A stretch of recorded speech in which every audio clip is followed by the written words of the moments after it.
Thank you very much, Phil. Thank you all for being here. Each year, this is an amazing opportunity to review what's occurred, come together in this room, and each year I'm stunned by the participation from this community. If I took time to introduce all of you who are VIPs, we would introduce all of you. I need to introduce a few people in groups. And so I'm going to ask that, first of all, I want to recognize those of you who are elected to public service in Indiana, and we have from the Supreme Court through the General Assembly, through the City County Council, and other organizations. Those of you who've been elected to public office, please let us congratulate you for your service to all of us. Please stand.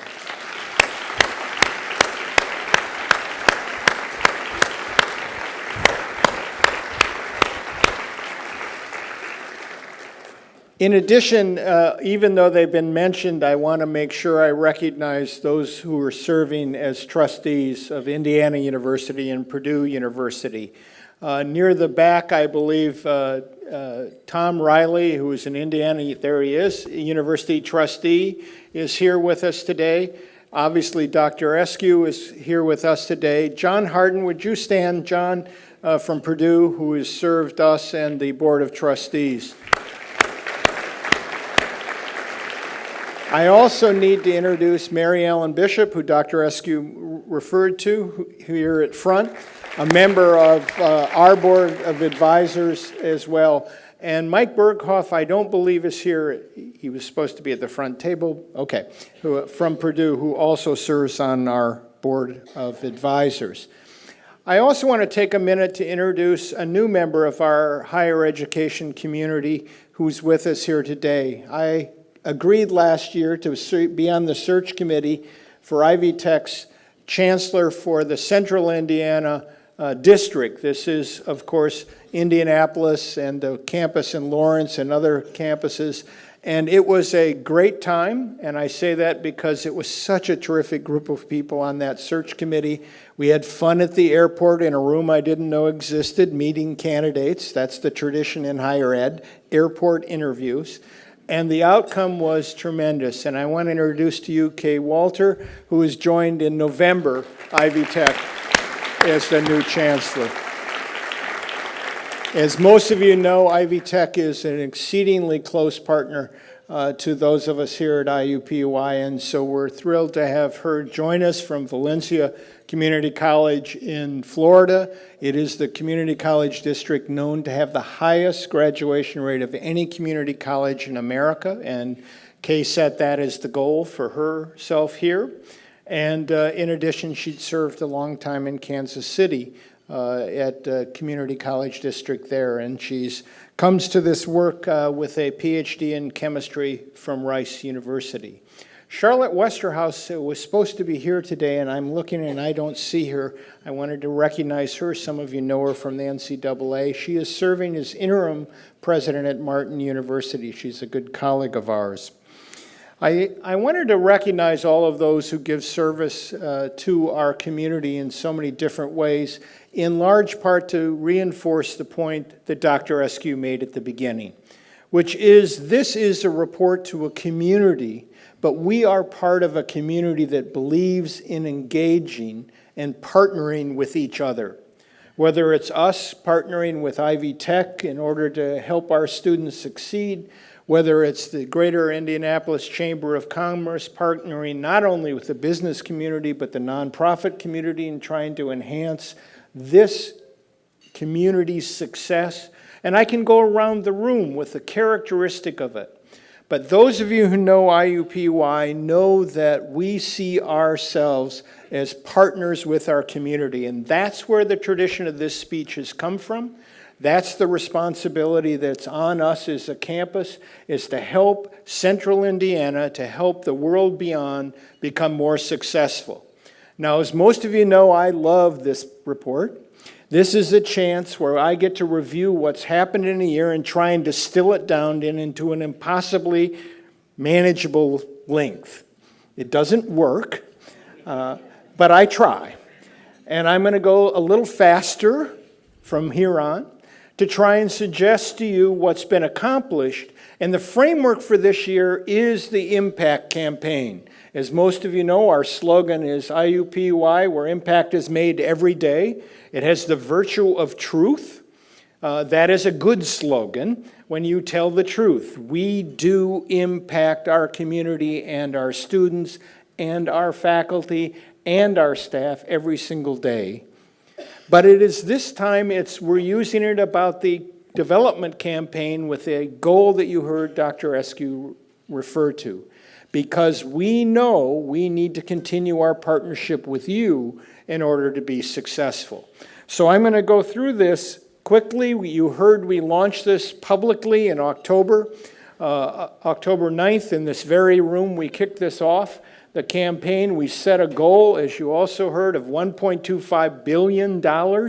And I was thrilled, as you can see, to announce that we were at $860,613,670, to be exact, that day as I stood on the podium right here. We are fortunate to have a great leadership team, not only within the university and the foundation, of course, President McRobbie and Gene Temple, but we have great community leaders, as always, to help partner with us. Lacey Johnson, some of you know, is a distinguished lawyer here at Ice Miller, very active in our community, was involved heavily in the airport project and a number of other things.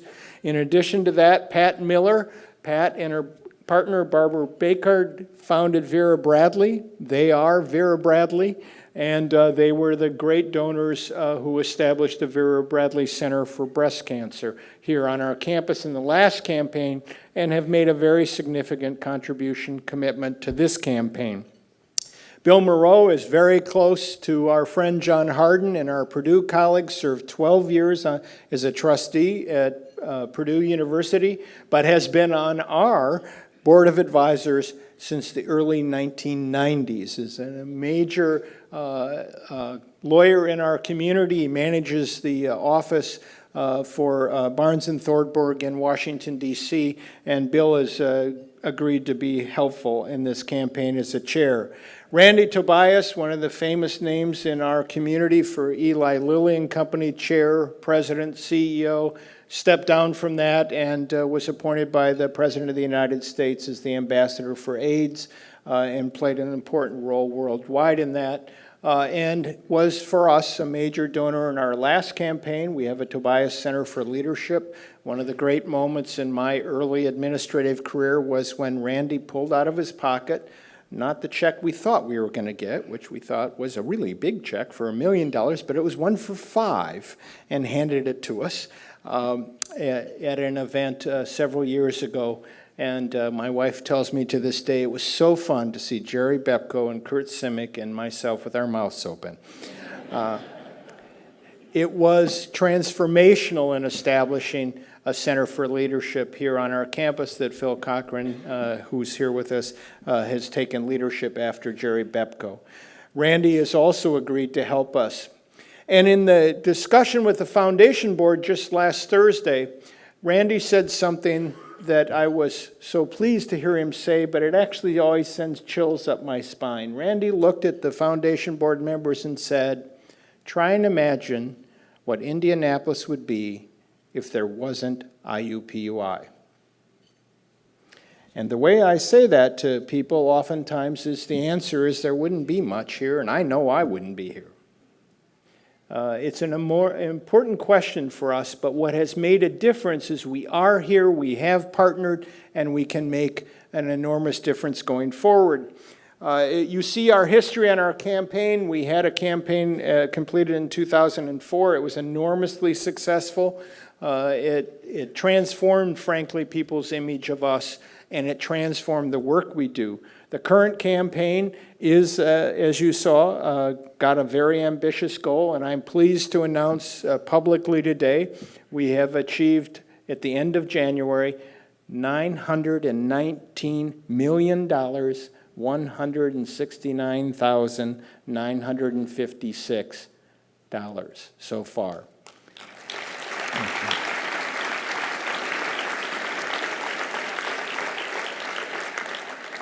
Dee Matai, the Vice President of Development, would immediately say we still have 26% to go. And we only have till June of 2013, so let's get at it.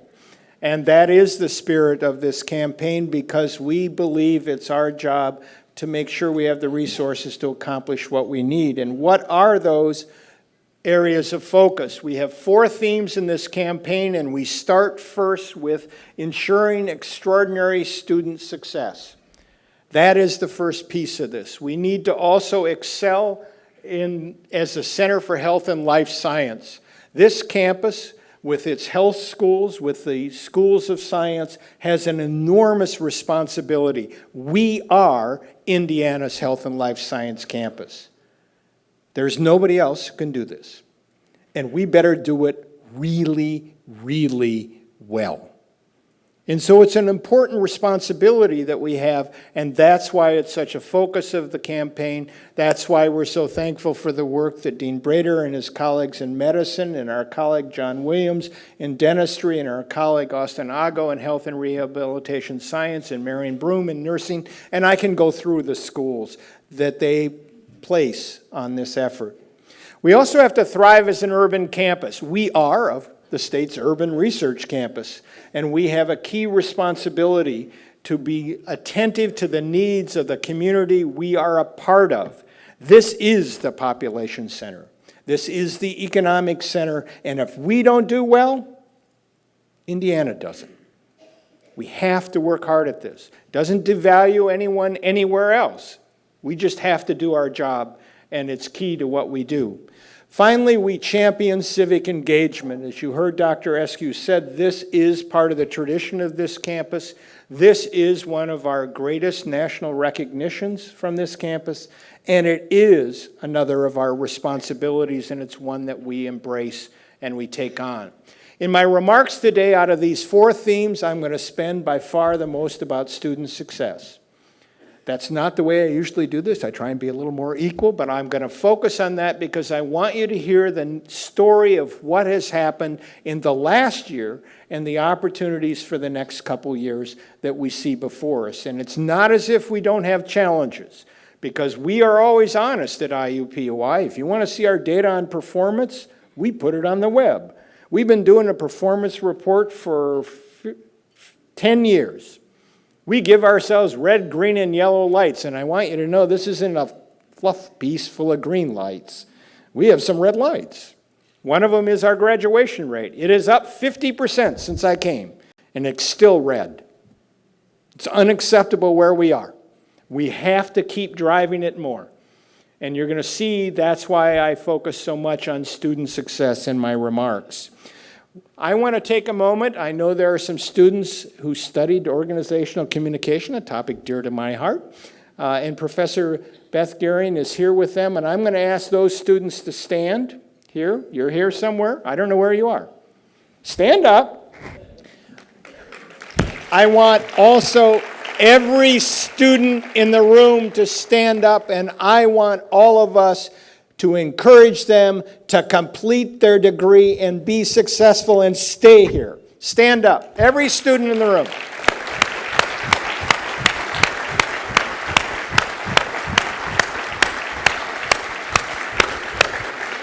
Thank you. I do that because I want to reinforce, when we talk about student success, these are people. They are your children, their grandchildren, your friends.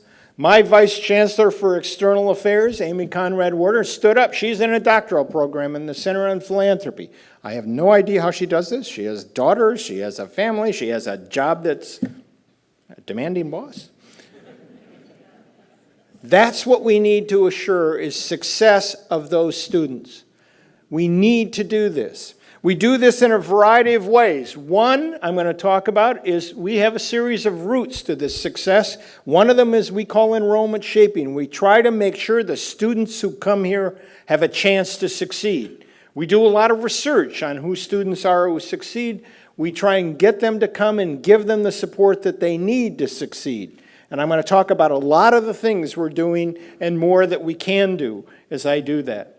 This has been a very conscious strategy. The Executive Vice Chancellor, Uday Sukhatme, has coined this term as part of his effort, and it's part of the way we think every day about how we work at what we do. As you heard, I set a goal of doubling when I came. The thing I love about Hoosiers is we're so polite. Nobody told me for at least 2 years after I came here that they thought I was nuts to propose these goals. I'm serious. Not one person ever came out and said, that was the dumbest idea I ever heard. People thought it was so over the top to do this. Well, I said we want to double baccalaureate degrees. There were people, by the way, who heard me say I wanted to double the number of students at the campus, and I said, I do not want 58,000 students. I have been on a campus with 58,000. I do not want that.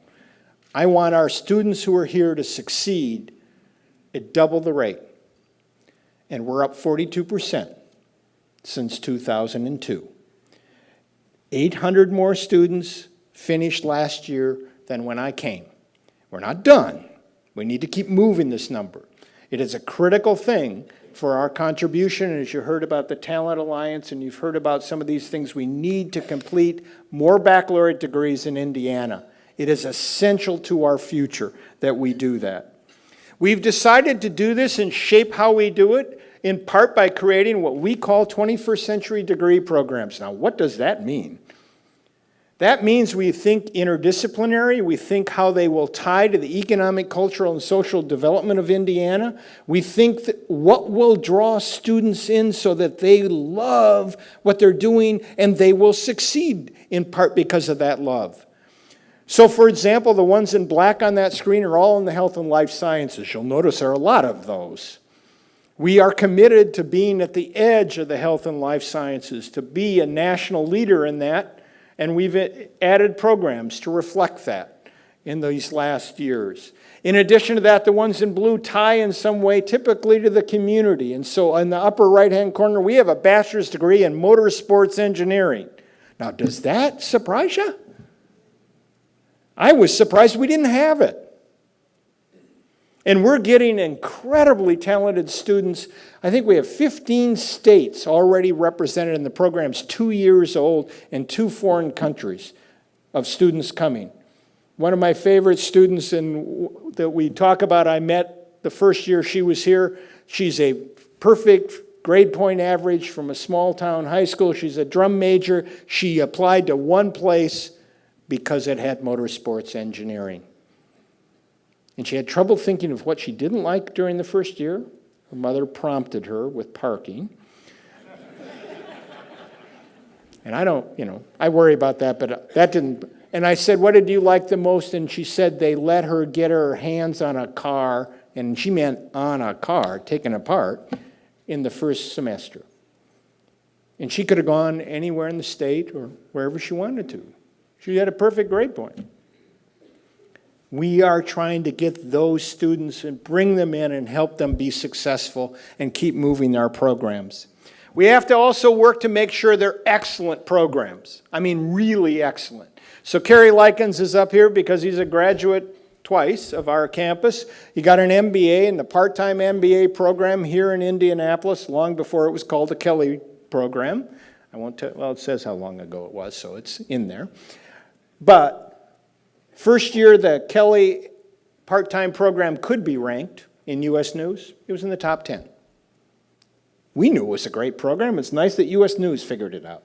They just didn't rank part-time programs because, frankly, they didn't pay enough attention to the role that those kinds of programs play in the cities of our country. And Kerry is a great example of that kind of great talent, stayed here and brought that talent to our community. We have numerous alums that I could cite in this very room as I'm looking around. Our law school, I want you to know, is exceedingly well represented.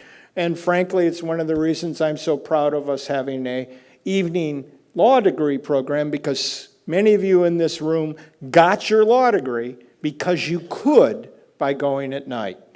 And as a result, we have your talent here in our community doing an astonishing array of jobs, from running banks. I saw Steve Steitel back here through my trustee up at the front. Enormous variety of experiences. IUPUI's enrollment shape is resident Indiana. 95% of our undergraduates are from here. 82% of our graduate professional students are from here. We have 28,000 Indiana residents last fall. That is the largest number of any campus in a university in this state. If we don't succeed with those students, the state doesn't succeed. It's a huge responsibility on our part, and it's a great opportunity on our part because our alums stay here.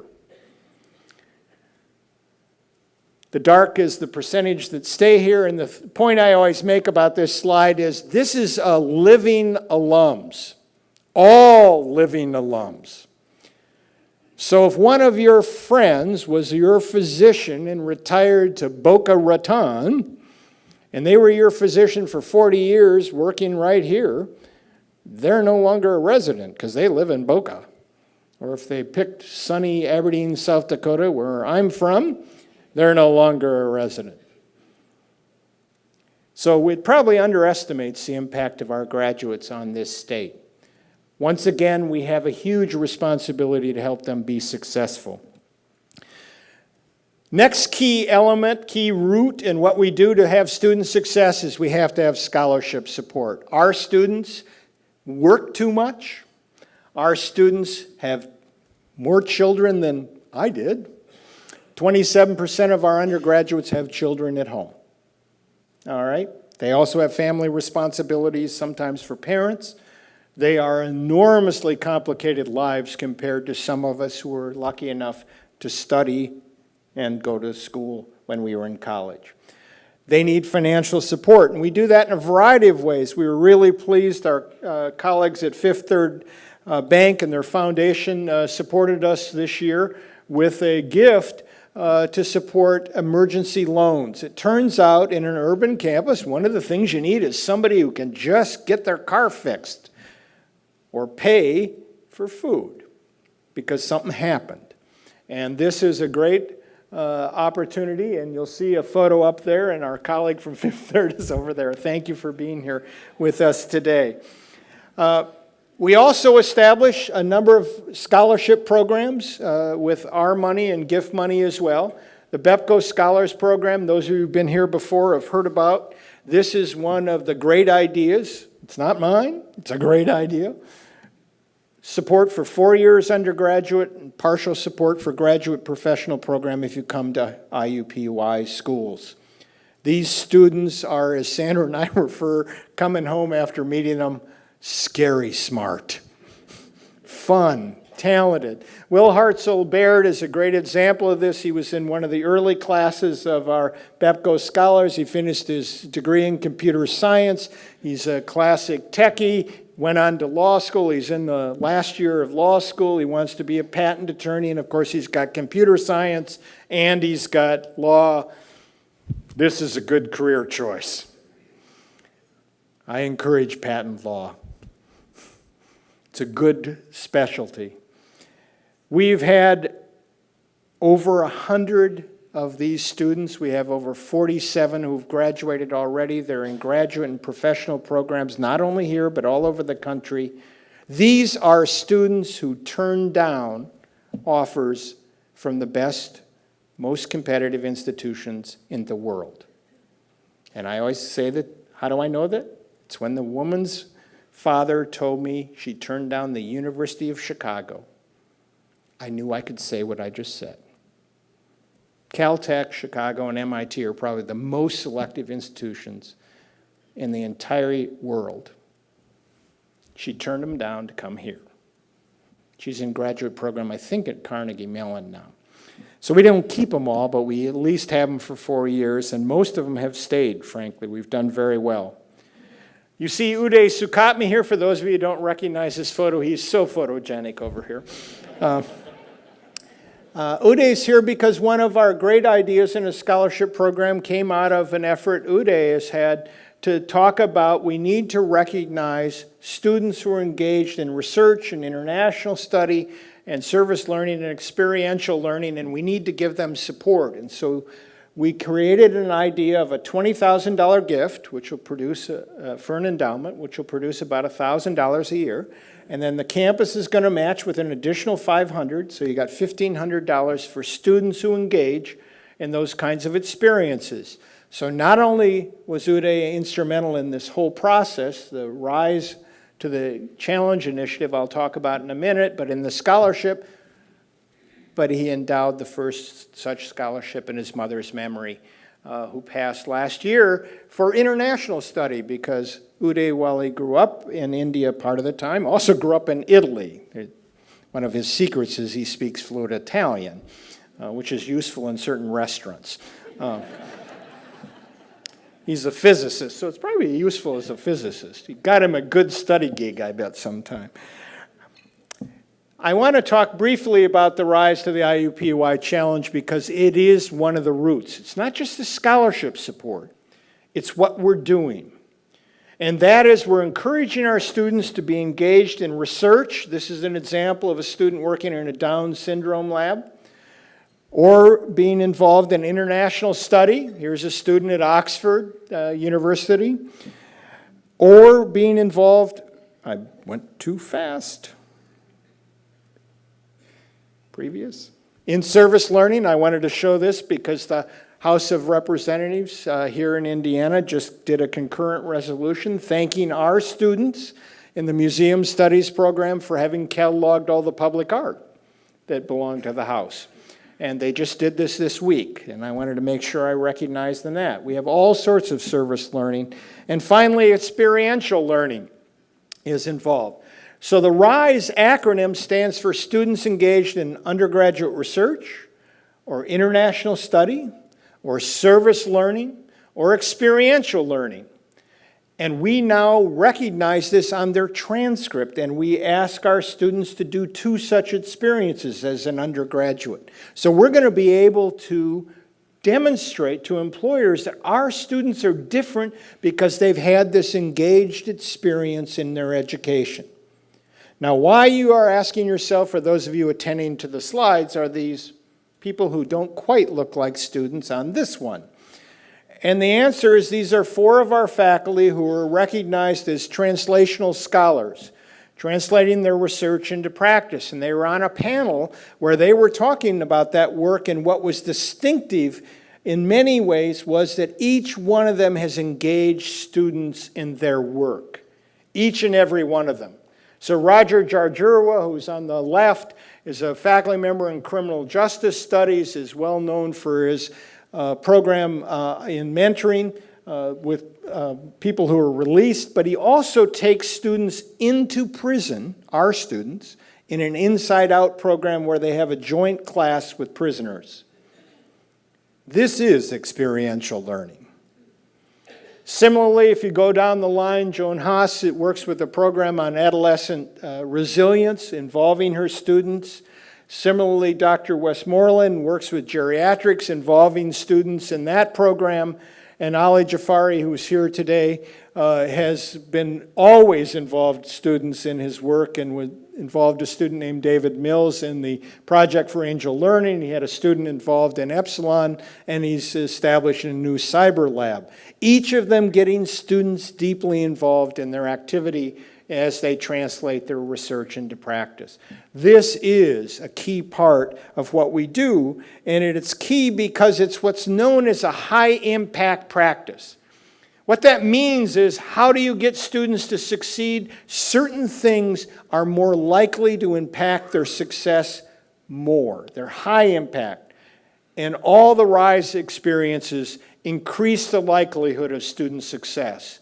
And so we're working on that. The RISE initiative is a way to help student success.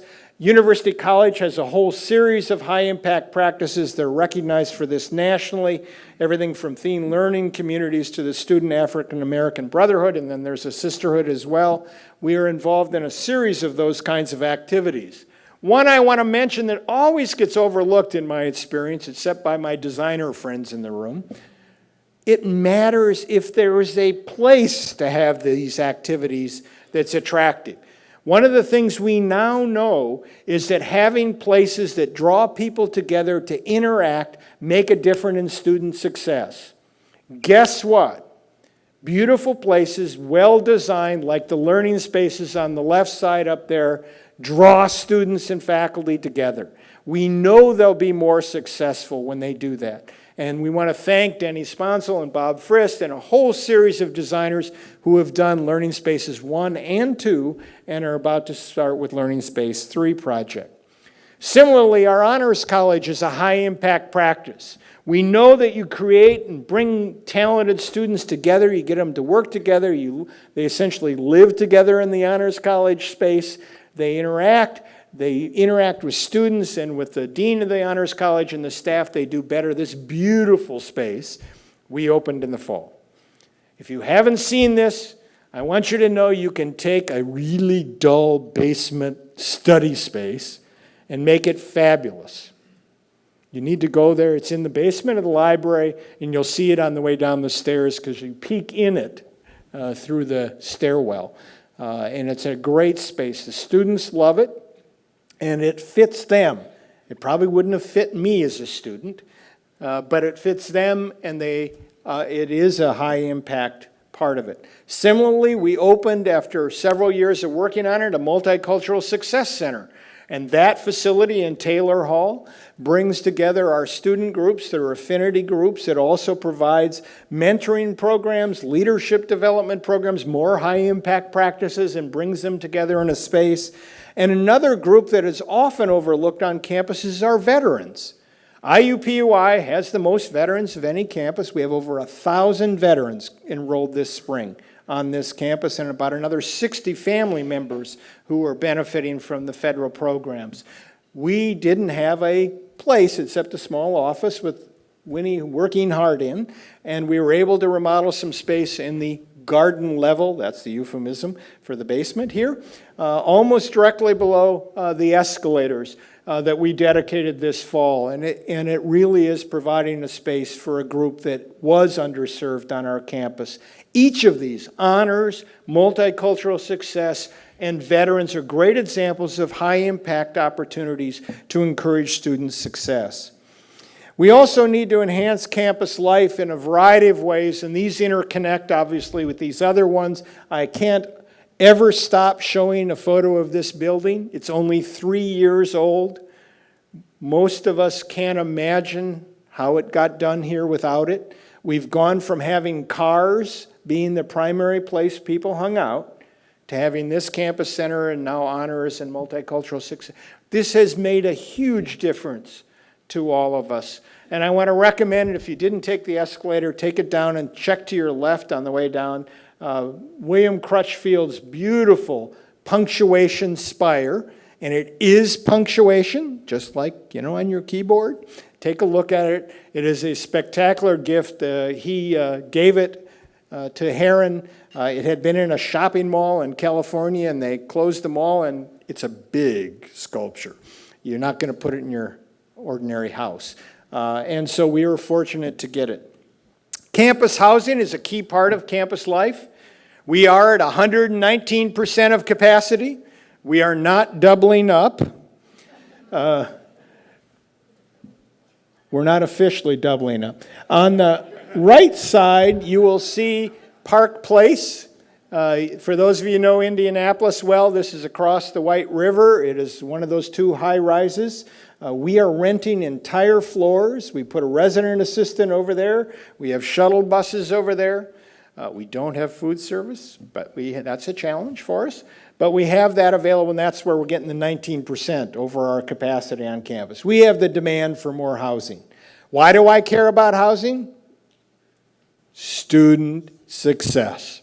The data are clear. We control for everything we possibly can. If you live in a residence hall, you do better. We need to help students succeed, and that's going to be one of our next challenges. I'm looking in this campaign for a gift. Moving on to athletics. Athletics was created on this campus because it supported student success. There was no ifs, ands, or buts. We knew that by going to Division I, we would get better students, and we do. They perform higher graduation than the student body as a whole. There are some stunningly talented students that we have. In addition, it creates campus activities. Here you see the game just last week in Conseco Auditorium, where we beat the league-leading Oakland Grizzlies to death. I shouldn't say that. That's not very sports-like. Okay. Anyway, we beat them. And we're in second place behind them, and we're looking forward to beating them in the tournament.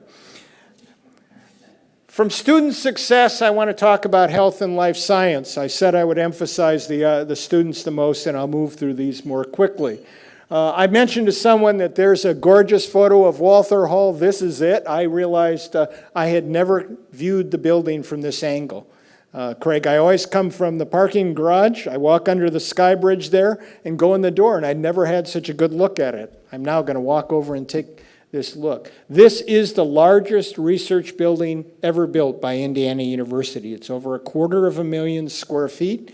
It is almost entirely wet lab space. It is the home to much of the bench work in cancer and some in neuroscience. It has been a labor of the dean and all of his friends for almost a decade, because we talked about this when I came, that we needed to do this building. And it has been an important addition. You should know the state, out of the $83 million budget, put in 33. We've had gifts. We are using research indirect cost, and that's the way this has gotten done.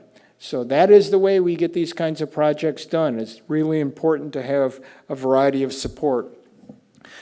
The big activity I would think Craig would talk about, besides maintaining and running one of the largest medical schools in the country, is the merger, or rebranding of Clarion Health this year is IU Health, and working on the idea of integrating health science education. And this shows the deans I mentioned earlier who are working and talking about how they can do some integration of their education, but it also emphasizes the rebranding. And since you're seeing IU Health everywhere, including a great photo of Javier Sevilla, by the way, on the Clarion building at the head of the canal, I won't go in great depth about this. This is a key change in the delivery of health care in the state of Indiana, and it's bringing together all those hospitals across the state.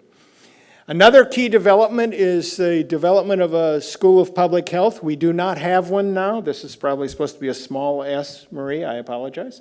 But it is a plan that we have underway to develop a school from our department. It's led by Marie Swanson, but what really gave it the kickoff was that thanks to our colleagues at the Fairbanks Foundation, who are with us here today, Len Bentley and colleagues, we received a $20 million grant to help launch that. The first sign of that is that Gregory Wilson is the first Fairbanks Professor of Community Health, holding that chair that is funded by that gift. And then as the gift comes in, it'll help us launch a School of Public Health. Indiana has bad health indicators. It has, as Marie always says, great need for public health. And this is one of our responsibilities that we've chosen to take up and invest in. So philanthropy's helped. The campus has put in some of our reallocation resources to this, and it's an important development that's going on right now. I wanted to show this slide, although it's a little hard to read, and I apologize, but I want you to know we always talk about health and life science, and I hope every one of you in your head immediately go, MD, nurses, dentistry, physical therapy, and so forth. I hope you all go to that immediately, because we need you. We need you to go to those schools. But this webpage says, what if you don't like blood? That does remove a few career options for you in the health professions. Or what if you, frankly, want to do administrative work or laboratory work? What other kinds of things you have? And if you go in this website, you pick. Do you want to do direct patient care? Do you want to do laboratory work or administrative work? Do you want to do it at an undergraduate or a graduate level? And you can see all the different programs we have that help prepare you for that. And frankly, it's stunning. People often don't think about all the different roles that are available in order for someone to fulfill that. And on this page, for those of you who can't read it, the first one's under administrative, and this is undergraduate: health information administration, medical coding, medical sociology, medical humanics, biomedical engineering, bioengineering technology. And I'll stop. We do this because we want students to see that there are options, many options, to have a health science career. Because every one of these careers we need. I'm a graduate of the university that invented the pacemaker.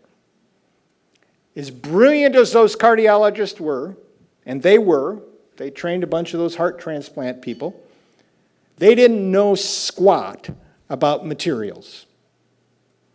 And right across the street, right across Washington Avenue, that I could even throw a baseball across and hit, was the chemical engineering building. The best chemical engineering department in the United States. Those people knew a lot about how to make a material you can put in a human body that's not rejected.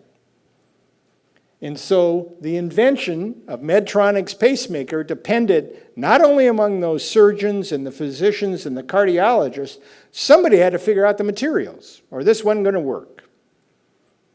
We need all of those partners. And if we're in Indiana and some of you in this room are standing or sitting on Warsaw-produced products, you know we need people who understand making things as well as doing the healthcare direct practice. And this is a great illustration. The other thing that underlies the health and life science we always have to remember is you got to know the science. You got to know the technology part. You got to know the engineering. You need to know the math of it. And we believe that's called STEM. We believe it's critical that you offer education in these areas and help people be successful, not only on our campus, but as we train teachers who go out and work in the public schools and the private schools and work around. And Jeff Watt is up here because he's a leading grant recipient, along with Kathy Mars, in this area. He received $2 million this year from NSF for STEM education. And in addition, we also want to celebrate Jeff. Jeff was selected as the Indiana Professor of the Year this year, and he's a mathematics faculty member. Moving on about as an urban research campus, as I mentioned earlier, Randy Tobias made the point about what if we didn't have IUPUI and all those buildings. One wonders how many would be here in the distance there. But how do we thrive as an urban research campus? The way I describe this to people is urban research means that you are focused on issues that come out of your community, but that's not all you're concerned with. So that we have people who study things that have nothing to do with Indiana, but we have people whose entire work is generated out of some problem or issue that comes here. And that's the way they focus. It's our responsibility to help our community and to take on problems that are worldwide in their scope. We've measured this since I've been here by are we doubling, and as you hear Dr. Exu pointed out, we hit 400 million on this campus, 600 for this whole University of Indiana, Indiana University. But the 400 million is 98% higher than when I came. Thank you, Craig. 340 million of that was from the School of Medicine, 60 million from the other schools. It shows how important medicine is to our success in research. But it also shows how a commitment and being strategic can drive this number upward. And it is an important measure, and we're enormously proud of the work that our faculty have done to achieve that. Let me give you one quick example of urban research. Gabe Filippelli is an earth science faculty member. The punchline here is that I was told he came here as an oceanographer. Apparently he studied Earth in the ocean, but being an adaptive scholar, he now studies Earth in urban areas, particularly focused on lead. And so he has worked on the problem that some of us know Indianapolis has of having had a lot of lead smelters and other lead producing and using businesses here. He combined this with Sarah Wee in pediatrics, who looks at blood content in children in terms of lead. And so they have done research along with the Regenstrief Institute, which many of you know is a world leader in health informatics here, based here on the campus, funded by the Regenstrief Foundation, and the Clinical Translational Sciences Institute, based on the campus led by Anantha Shekhar. A great example, medicine, in this case a basic science, looking at a serious problem, and unhappily they have discovered that children who live closer to those sites do have higher blood content of lead. That's the bad news. But you can now try and deal with that and know where remediation is needed because of that work. It's a great example of an urban focus. Another quick one, some of you know the Indianapolis Recorder, owned by the Mays family, thank you Rose and Bill, is one of the country's longest running African American newspapers. Our librarian, David Lewis, who is here, made a commitment to work with them to digitize it, to preserve it and make it accessible for all generations. It's moving along. It's supposed to be finished by April, and we're going to do a celebration of that, so you'll be able to do research online in one of those important assets of our cultural history. Finally, in the area of urban research, I don't want to skip over the fact that we have arts and culture and humanities, not only on our campus, but in our community. And I want to show Terry Boris because we hit a home run when we stole her from one of our sister institutions. Terry has just received an award as a trailblazer because she has been selected as one of the 4 co-editors of the new Oxford Shakespeare. They only do this like every 50 years. This is a very big deal. And as Terry described it and her co-editor described it, there have been 23 generations since Shakespeare wrote. And so now their challenge is to edit for the 23rd generation how to bring Shakespeare to a new audience. Now that's frankly a pretty hard task. And yet already they're at this. If you had a chance, I hope some of you saw the Young Shakespeare or Young Hamlet presentation at the Indy Fringe last week. Terry directed, she acted in it. It was a creative production of a script virtually never produced. It was an early version of Hamlet. And amazing presentation. I was fortunate with Sandra to go see. That is another role of an urban research. Champion civic engagement. All of you who know me well know I could do a whole speech for a whole hour on this, and I'm just going to say I am so proud of this tradition on this campus that began with the previous chancellors like Glenn and Maynard Hine and Jerry Bepko and their commitment to this community, and then we have sustained through a faculty who want to be involved and through students who get involved, so much so that we didn't just double service learning classes, we're well beyond tripling service learning classes. And this does not count, that 6,000 plus students enrolled, doesn't count all the students in clinical placements from education through nursing. I mean, we're everywhere in our community, and we're recognized for it. I was privileged to receive from the Washington Center an award this fall for our service learning. The same weekend, colleagues went to North Carolina and received one from the Kellogg Award from the Association of Public and Land-Grant Universities. This is a core of what we do because it connects each of the 3 things I've talked about before. Health and life science cannot succeed without being engaged. You cannot educate without that engagement in those disciplines. You cannot, I believe, be as successful with your students without that civic engagement. And we know we cannot succeed in this entire package without working these together through civic engagement. So I know we've done this, frankly, because we've had so much help from all of you. And so I want to thank you for what you've done. I want to thank you for the support in the Impact Campaign, and I want to thank you for being here today.